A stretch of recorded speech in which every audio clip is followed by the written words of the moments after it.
Hello hi welcome नमस्ते, मेरा नाम ऋतिक और आज हम फिर से बात करने वाले हैं एक और इंटरेस्टिंग कंसेप्ट की। तो ये वीडियो उन बच्चों के लिए मोस्ट इंपॉर्टेंट होने वाली है जिनका, अरे बाहर से इतना शोर।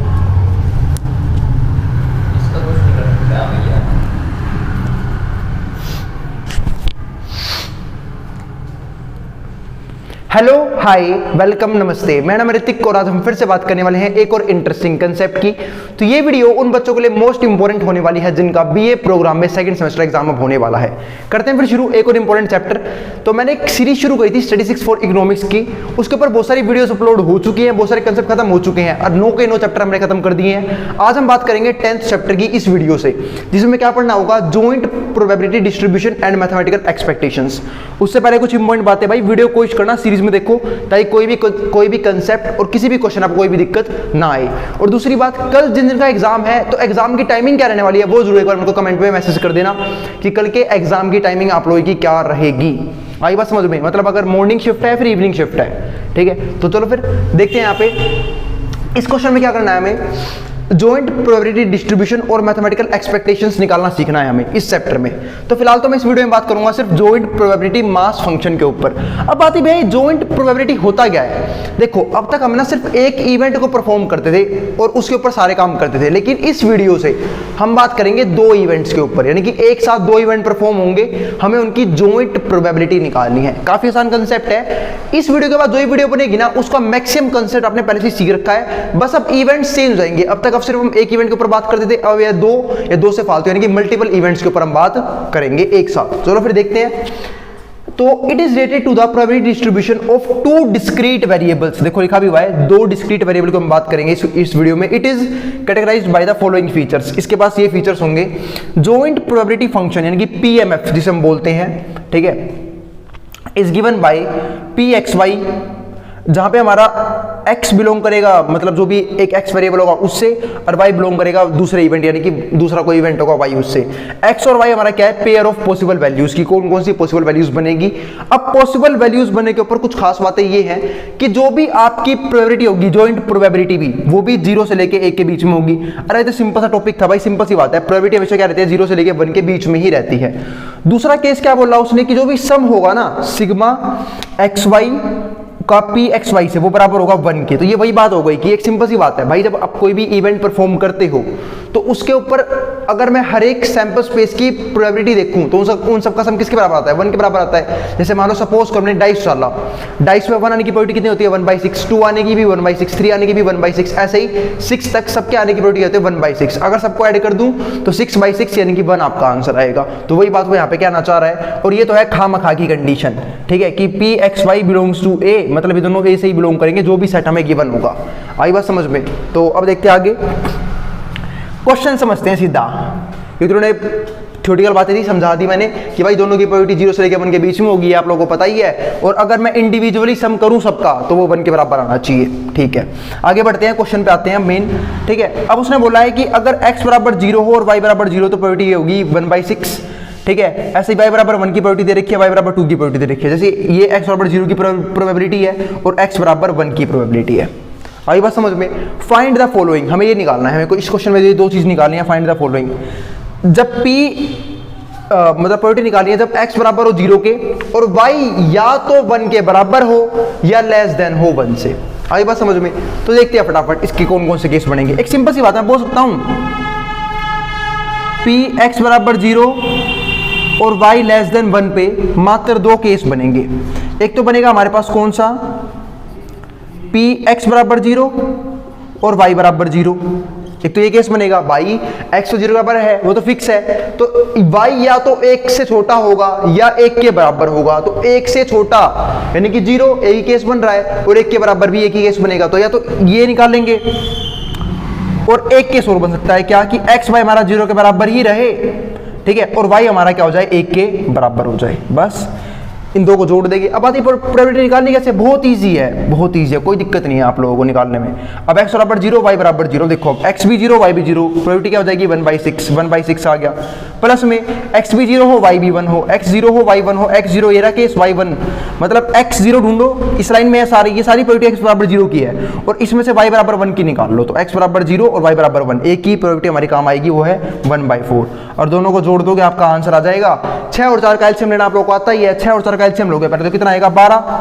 अब मैं 12 को करूंगा 6 से डिवाइड, तो 6 की टेबल 12 कितने पे आता है 2 पे, 2 आ गया, 2 की हो जाएगी 1 से मल्टीप्लाई 2 आ गया। अरे भाई सेम बात है भाई, बेस सेम कर रहा हूँ, ये दोनों 12 पे सेम होंगे, ठीक है। और उम्मीद है आपको फ्रैक्शन सोल्व करने तो आते ही होंगे। अब 12 को 4 से करूंगा डिवाइड, तो 4 की टेबल 12 कितने पे आएगा 3 पे, और 3 की हो जाएगी 1 से मल्टीप्लाई, कितना आ गया 3 1 जा 3, 3 प्लस में 2 5, 5/12 हमारा आंसर आ गया। सवाल खत्म, क्वेश्चन ढेर। अब चलते हैं आगे, तो ये हमारे पास आंसर आ गया पहले केस का। अगर सेकंड केस की बात करूं, सेकंड केस में वो भाई साहब हमसे क्या बोल रहा है, सेकंड केस में वो बोल रहा है कि y बराबर 2 हो और x लेस देन, अब की बार y बराबर 2 दे रखा है, फिक्स है, मतलब y तो हमें 2 की, मतलब ये इन दोनों की बात होगी। अब y बराबर 2 है और x लेस देन हो 1 के बराबर हो 1 के। अब लेस देन हो 1 के इसका मतलब कौन सा केस बनेगा x में, यानी कि x बराबर 0 हो, क्योंकि लेस देन 1 में तो x बराबर 0 हो सकता है, x बराबर 0 और y बराबर तो फिक्स है, y बराबर 2।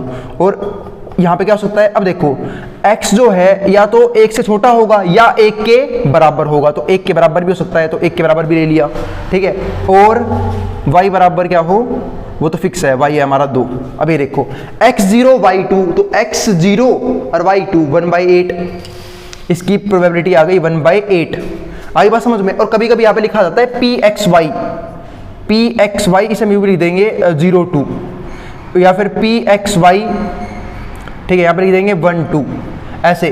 तो इस बात का भी सेम मतलब होता है, ध्यान रखना है इस बात का। आई बात समझ में। तो 1/8 और x1 और y2, x1 और y2 दोनों मैच करें 1/6 पे, तो 1/6 हमारा आ गया, ठीक है भाई। देख लो x बराबर 1 कहाँ है, ये पूरी लाइन x बराबर 1 की है, पर हमें कौन सा लेना है जहाँ पे y बराबर 2 हो, तो ये वाला बनेगा। x बराबर 1 भी है और y बराबर 2 भी है, इस केस में 1/6। दोनों को ऐड कर दो तो 8 और 6 का एलसीएम लेना पड़ेगा। 8 और 6 का एलसीएम होता है 24, ठीक है।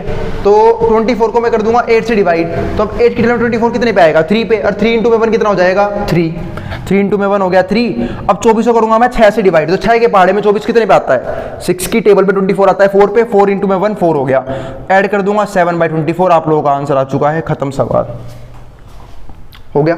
फर्स्ट क्वेश्चन ढेर आसान सा था, इसी को हम क्या बोलते हैं जॉइंट प्रोबेबिलिटी फंक्शन। आई बात समझ में। अब जॉइंट प्रोबेबिलिटी फंक्शन तो हमने निकाल दिया। अब देखो इसे क्यों बोलते हैं, आपको दिख भी रहा है, दो वेरिएबल्स हैं एक्स भी और वाई भी, एक ही क्वेश्चन में आ गया। लेकिन भाई इसका मोस्ट इंपॉर्टेंट पार्ट जो है चैप्टर नंबर ये लगा लो 11 से शुरू होगा, जहां पे इंटीग्रेशन आएगा। आई बात समझ में। और वो पार्ट मैं पहले ही बोल रहा हूं, सिर्फ वही बच्चे देखना अगर वीडियो अपलोड हो भी जाए तो जिनको इंटीग्रेशन अच्छे से आता हो, वरना आगे का सब भूल जाओगे। आई बात समझ में। 10 तक चैप्टर कर लो जो मोस्ट इंपोर्टेंट थे, करवा चुका हूं। वैसे 11th और 12th 13 14 वो भी इंपॉर्टेंट है, पर दिक्कत है उसमें मैथमेटिकल टर्म्स भर भर के यूज होगी। आई बात समझ में। तो उसको सिर्फ वही बच्चे उस वीडियोस को देखना अगर अपलोड हो जाए तो जिनको इंटीग्रेशन ढंग से आता हो, यानी कि बेसिक तो इंटीग्रेशन का पता हो कि इंटीग्रेशन होता क्या है। और वैसे मैंने बताया भी था कि जो आपकी एक प्लेलिस्ट है, कौन सी प्लेलिस्ट, बिजनेस मैथमेटिक्स की, वहां पे इंटीग्रेशन का बेसिक कवर हो चुका है। कम से कम वो वीडियो जरूर देख लेना, 1 या 2 वीडियोस है इंटीग्रेशन की, खासकर इंट्रोडक्शन वाली वीडियो, वो जरूर देख लेना, आपका इंटीग्रेशन का बेसिक कवर हो जाएगा। अब आगे लिखते हैं, ये आ गया 7/24। अब चलते हैं नेक्स्ट क्वेश्चन, क्वेश्चन नंबर 2 के ऊपर। क्वेश्चन नंबर 2 में उसने क्या बोला है, एक फंक्शन है f is given by fxy। अब फंक्शन क्या है cxy, ये हमारे पास फंक्शन है, ठीक है। अब cxy और ये किस पे है, फॉर x123 और y123, मतलब x वेरिएबल की वैल्यू भी 1 से लेके 3 तक है और y की भी 1 से लेके 3 तक है। उसने बोला determine the value of for which अब function variate for true PMF, मतलब वो ट्रू पीएमएफ बनाएगा। आई बात समझ में। यानी कि सिंपल सी बात है, वो जॉइंट प्रोबेबिलिटी फंक्शन पीएमएफ बनाएगा, वो भी सही। तो एक सिंपल सी बात है, पीएमएफ सही कब होता है, जब ये कंडीशन फुलफिल हो जाए, ये 3, और कहने की बात है ये 2 फुलफिल हो जाए, जब सबका इंडिविजुअल प्रोबेबिलिटी कितनी हो, 1 से और 0 के बीच में हो, 0 से 1 के बीच में हो, और कंबाइन सम किसके ऊपर हो, 1 के बराबर हो। चलो फिर देख लेते हैं यहाँ पे। अब एक सिंपल सी बात है, x की वैल्यू 1 से लेके 3 तक है, y की वैल्यू 1 से लेके 3 तक है, तो सैंपल स्पेस क्या क्या बन सकते हैं, हो सकता है 1 1 आ जाए, 1 का x की वैल्यू 1 हो जाए, y की वैल्यू 2 हो जाए, x की वैल्यू 1 1 की 3 भी हो सकती है। ऐसे ही x की 2 y की 1, x की 2 y की 2, x की 3 x की 2 और y की 3, फिर ऐसे ही y की 1 x की 3 y की 1, x की 3 y की 2 और x की 3 y की 3, ये कुल मिला के 9 बातें बनेंगी हमारे लिए।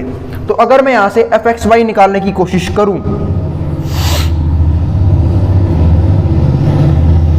तो मैं अगर यहाँ पे लिखूँ भाई सिंपल सी बात है एफ एक्स वाई है, तो एफ एक्स वाई 1 1 पे, अब 1 1 पे निकाल रहा हूँ मैं, तो 1 1 का मतलब क्या है आपको समझाया था ना मैंने, इसको मैं ऐसे भी लिख सकते हैं इसी बात को। अब मैं 1 1 पे निकाल रहा हूँ, यानी कि x की वैल्यू भी 1 है, y की भी 1 है। जब x की जगह यहाँ पे 1 रखूंगा, y की जगह 1 रखूंगा, 1 गुणा में 1 1, 1 गुणा में c, c आ जाएगा, c आ गया, ठीक है। अब एफ एक्स वाई, एक्स की वैल्यू 1 और y की वैल्यू 2, और y की 2 रखी है, तो 2 गुणा में 1, 2 गुणा में 1 2 और 2 गुणा में c 2c। अब एफ एक्स वाई किस पे, x की वैल्यू 1 पर y की 3, तो ये क्या हो जाएगा हमारा, y की वैल्यू 3 आ गई, तो 3 इंटू में 1 3 और 3 इंटू में c 3c आ जाएगा। ऐसे ही एफ एक्स वाई x की वैल्यू 1 हमने सब पे चेक कर लिया, अब x की वैल्यू 2 से शुरू करते हैं, x की वैल्यू 2, y की वैल्यू 1, तो 2 और 1, x की वैल्यू 2 कितना हो गया हमारा 2 मल्टीप्लाई में 1, 2 इंटू 1 2 और 2 इंटू में c 2c। अब ऐसे ही एफ एक्स वाई, x की वैल्यू हमारे पास कितनी है यहाँ पे 2 और y की वैल्यू मैं 2 ले लेता हूँ, तो x की वैल्यू 2 और y की वैल्यू 2, तो 2 2 जा 4, 4 इंटू में c 4c। ऐसे ही एफ एक्स वाई, अब x की वैल्यू 2 ही रखते हैं, y की वैल्यू 3 कर लेते हैं, तो 2 इंटू में 3 कितना हो जाएगा 6, 6 इंटू में c 6c, ये आ गया। ऐसे ही एफ एक्स वाई, एक्स की वैल्यू 3, एक्स की वैल्यू 1 पे सारी वैल्यूज ले ली हैं हमने, मतलब हमने ये 3 वैल्यू ले ली हैं, फिर ये भी ले ली हैं। अब इनकी बात कर लेते हैं, एक्स की वैल्यू 3 और वाई की वैल्यू 1, तो एक्स पे 3 लूंगा, तो एक्स पे 3 लूंगा तो 3 और वाई पे 1, तो 3 इंटू में 1 3, 3 इंटू में c 3c हो जाएगा, तो ये हो गया 3c। अब एफ एक्स वाई, एक्स की वैल्यू 3 लूंगा, वाई की वैल्यू 2 ले लूंगा, तो 3 2 जा 6, 6 इंटू में c 6c। ऐसे ही एफ एक्स वाई, एक्स की वैल्यू कितनी ले लूंगा मैं यहाँ पे 3 और y की भी 3 ले लूंगा, तो 3 3 जा 9, 9 इंटू में c 9c।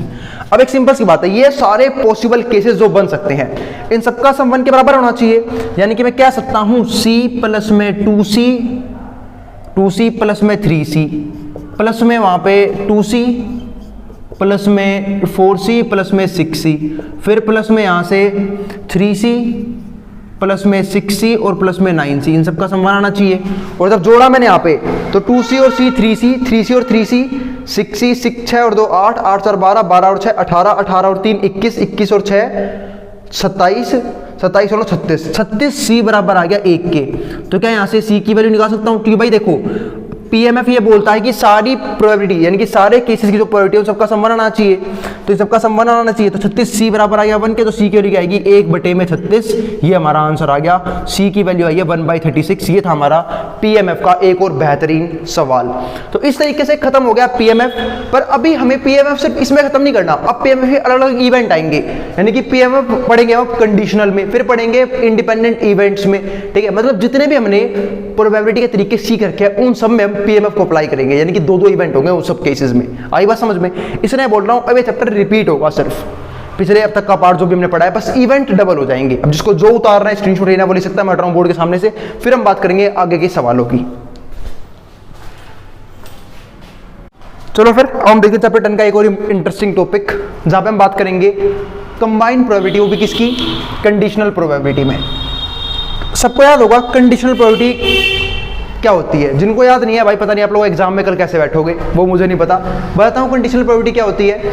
अगर पी ए बाई बी हमें निकालना हो, इस बात का मतलब क्या होता है कि ए इवेंट की प्रोबेबिलिटी जब बी हो चुका है, मतलब बी इवेंट हो चुका है, बी घट चुका है, ठीक है, तो ऊपर हमारा क्या आएगा, ऊपर आएगा दोनों इवेंट का इंटरसेक्शन और नीचे बी से डिवाइड, ठीक है। और जहां पे हमारा जो पी बी है वो क्या होगा, 0 से बड़ा होगा, ध्यान रखना इस बात का, ठीक है। अब अगर देखते हैं फॉर डिस्क्रीट वेरिएबल x और y, अब 2 वेरिएबल आ गए सेम इवेंट में, द कंडीशनल पीएमएफ जो हमारा कंबाइन वो होगा, मतलब जॉइंट कंडीशनल प्रोबेबिलिटी होगी x और y की, जहां पे y गिवन है, यानी कि y हो चुका है, जो इवेंट गिवन होता है इसका मतलब क्या है कि वो हो चुका है, by x respectively are given by, वो ऐसे निकाला जाएगा पी एक्स बाय वाई हो, तो x इवेंट की प्रोबेबिलिटी जब y हो चुका है तो ऊपर x और y दोनों आएंगे पी एक्स वाई के अंदर, और नीचे पी वाई जो हो चुका है। अगर पी वाई बाई एक्स निकालना है, यानी कि y इवेंट की प्रोबेबिलिटी जब x हो चुका है तो ऊपर पी एक्स वाई, ऊपर same to same as it is रहेगा, नीचे बस क्या आ जाएगा, जो हो चुका है उसकी प्रोबेबिलिटी। आई बात समझ में। चलो आई चाहे ना एक क्वेश्चन से समझते हैं। अब ये क्वेश्चन है, इस क्वेश्चन से निकालेंगे हम कंबाइंड प्रोबेबिलिटी, वो भी किसकी, कंडीशनल की। पहले सिंपल देखते हैं, सिंपल में क्या करना है, अब उसने हमें ये दे रखे हैं इवेंट्स, x1 हो तो प्रोबेबिलिटी ये होगी, x2 हो तो ये होगी, x3 हो तो ये होगी, मतलब x बराबर 0 वाला केस नहीं है। यहाँ पे देखो y2 होगा तो प्रोबेबिलिटी ये होगी, 4 होगा तो ये होगी और 5 होगा तो ये होगी। इसका मतलब ना तो y में 0 है, ना ही y में 3 है और ना ही y में 1 है, 1 भी नहीं है। अब हमें फर्स्ट पार्ट में क्या निकालना है, जब x लेस देन हो 2 से और y लेस देन और इक्वल्स टू 4 के, मतलब x लेस देन और इक्वल्स टू 2 के और y लेस देन और इक्वल्स टू किसके 4 के। तो कौन कौन सा केस बनेगा पहले समझते हैं। फर्स्ट में देखो px y, अब x 2 से छोटा हो और बराबर भी हो सकता है। अब x 2 से छोटे हुए कौन कौन से केस बन सकते हैं, 2 भी आ सकता है और x 1 भी हो सकता है। तो x की वैल्यू 1 और y में क्या कहेगा, 4 से छोटा है 4 के बराबर, तो 4 से छोटे y में या तो 2 है या 4 खुद है, तो x1 और y2। अब pxy ऐसे ही x में 1 और y में और क्या आ सकता है, खुद 4, क्योंकि 4 से छोटा y में सिर्फ 2 ही पार्ट है, या तो y बराबर 2 या y बराबर 4 खुद, ना तो y में 1 है, ना ही 0 है और ना ही 3 है।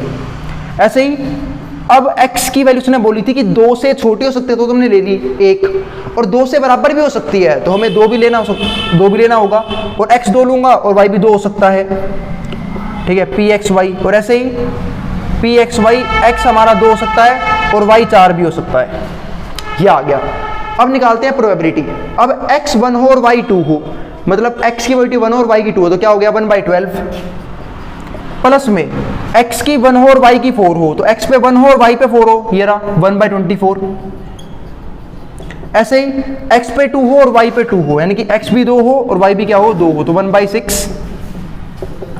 और x पे कितनी हो, हमारे पास 2 हो, 2 कहाँ है x पे, ये रहा 1/6। x पे 2 हो और y पे 4 हो, ठीक है, तो x पे 2 और y पे 4, 1/12, ये भी आ गया।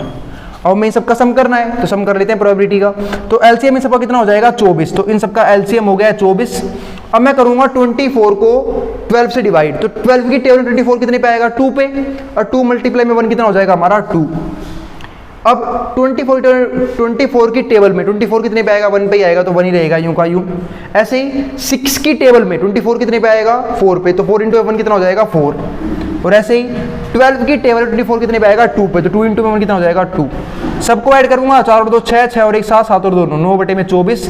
अगर काटना हो काट लें, 3 से कट रहे हैं, 3 के पहाड़े में 9 आएगा, 3 पे 24 आएगा, 8 पे 3/8 हमारा आंसर हो गया। सवाल खत्म। फर्स्ट पार्ट ढेर हो चुका है, आसान सा पार्ट था, आप लोग आराम से निकालोगे जॉइंट प्रोबेबिलिटी, कोई बड़ी बात नहीं है, बस इसका ध्यान रखना इस चीज का, ठीक है, और इसके अंदर देखते हुए चलना। भाई एक सिंपल सी बात है, यहाँ पे देखो x 2 से छोटा है 2 के बराबर, तो मात्र x में 2 ही केस है, 1 और 2, और y 4 से छोटा है 4 के बराबर, 2 ही केस है, या तो 2 या 4 खुद। बस इस चीज में गलती मत करना, आपका ये कभी भी गलत आ ही नहीं सकता। जॉइंट प्रोबेबिलिटी बहुत ईजी टॉपिक है। अब चलते सेकंड पार्ट के ऊपर। अब देखो ध्यान से, सिंबल का भी ध्यान रखना, यहाँ पे लगा हुआ है बाय का सिंबल, बाय यानी कि अब की बार निकलेगा कंडीशनल प्रोबेबिलिटी, तो सिंपल था, अब निकलेगा कंडीशनल। कंडीशनल कैसे, अब y बराबर 2, ठीक है, तो देखो y बराबर 2 और x बराबर 1, तो ऊपर हमें निकालना है कंडीशनल प्रोबेबिलिटी, तो केस बनेगा ये वाला ऊपर वाला, तो pxy। अब बात भी आपको कैसे पता है ये वाला केस बनेगा, क्योंकि भाई y इवेंट की प्रोबेबिलिटी और x हो चुका है, तो यहाँ पे एक मिनट सॉरी, यहाँ पे आएगा y, यहाँ पे आएगा x, ये हमें ये वाला फॉर्मूला लगाना होगा हमें ऊपर, तो pxy ऊपर क्या आएगा xi और yj, ये वाला फॉर्मूला, और नीचे क्या आएगा px जो हो चुका है। अब यहाँ पे फॉर्मूला लगाते हैं pxy, तो देखो कौन सा लगेगा pxy, अब x की वैल्यू 1 है, x पे 1 और y पे 2, ऊपर तो ये आ गया, और नीचे क्या आ गया px, और x कितना हमारे पास यहाँ पे 1 है, तो बस ये लगा देते हैं। अब x की वैल्यू 1 और y की 2, इसकी प्रोबेबिलिटी क्या है, x की वैल्यू 1 हो और y हो 2, तो इसकी वैल्यू आएगी 1/12, तो ऊपर तो आ गया 1/12। ऐसे ही px वो भी 1 पे, तो सिर्फ x बराबर 1 पे कितना हो गया 1/12, कितना आंसर आ गया 1/12, 12 से चल गया 1/1 का आंसर आ गया 1। आपकी बुक में इसके आंसर है, मिसप्रिंटिंग है, ध्यान रखना इस बात का, अगर आप सोल की बुक खोलोगे तो। अब ऐसे ही मान लो अगर x के लिए 2 होती, सपोज करो यहाँ पे x बराबर 2 होता तो क्या होता, तो ऊपर तो हमारा सेम वही, अब देखो x बराबर 2 होता तो क्या होता, अब ऊपर भी चेंज होता हमारा, यहाँ पे x की जगह तो 2 ही है ना, एक मिनट y x 1 है, हाँ, तो 2 और 2, तो 2 और 2 जब खोलोगे यहाँ पे तो 2 हो, x की वैल्यू 2 और y की वैल्यू 2, तो कितना हो गया हमारे पास 1/6, तो ऊपर आता आपका 1/6, ठीक है, ऊपर तो कितना आ गया 1/6, लेकिन अब अगर बात आई कि x की वैल्यू 2 हो तो 2 तो प्रोबेबिलिटी क्या हो जाएगी, वो भी 1/6। तो इसका आंसर भी क्या आ जाएगा हमारे पास 1। आई बात समझ में। तो ये एक और केस था सिंपल सा, अगर x की जगह 2 होता तो मतलब जैसे केस बनेगा वैसे फॉर्मूला पुट कर देना, आपका आंसर आ जाएगा किसका, जॉइंट प्रोबेबिलिटी ऑफ कंडीशनल का भी। अगली वीडियो में बात करूंगा मैं इंडिपेंडेंट इवेंट से, जहां पे हम बात करेंगे कि पीएमएफ यानी कि joint probability distribution independent event में कैसे निकालते हैं। तो भाई अगर वीडियो पसंद आई हो तो वीडियो को लाइक करना और चैनल को सब्सक्राइब करना बिल्कुल ना भूले। और जिनको भाई मैथ्स में इंटीग्रेशन में कोई दिक्कत हो या फिर जिनकी मैथ्स थोड़ी सी वीक हो, वो कोशिश करना कि 10 तक चैप्टर को अच्छे से कर ले, उसको एग्जाम में कोई भी दिक्कत नहीं आएगी। मिलते हैं भाई फिर अगली वीडियो में, जहां पे हम बात करेंगे इंडिपेंडेंट इवेंट्स के बारे में, जॉइंट प्रोबेबिलिटी कैसे निकालते हैं। अब इसको जो उतारना है वो उतार सकता है, मैं हट रहा हूं बोर्ड के सामने से।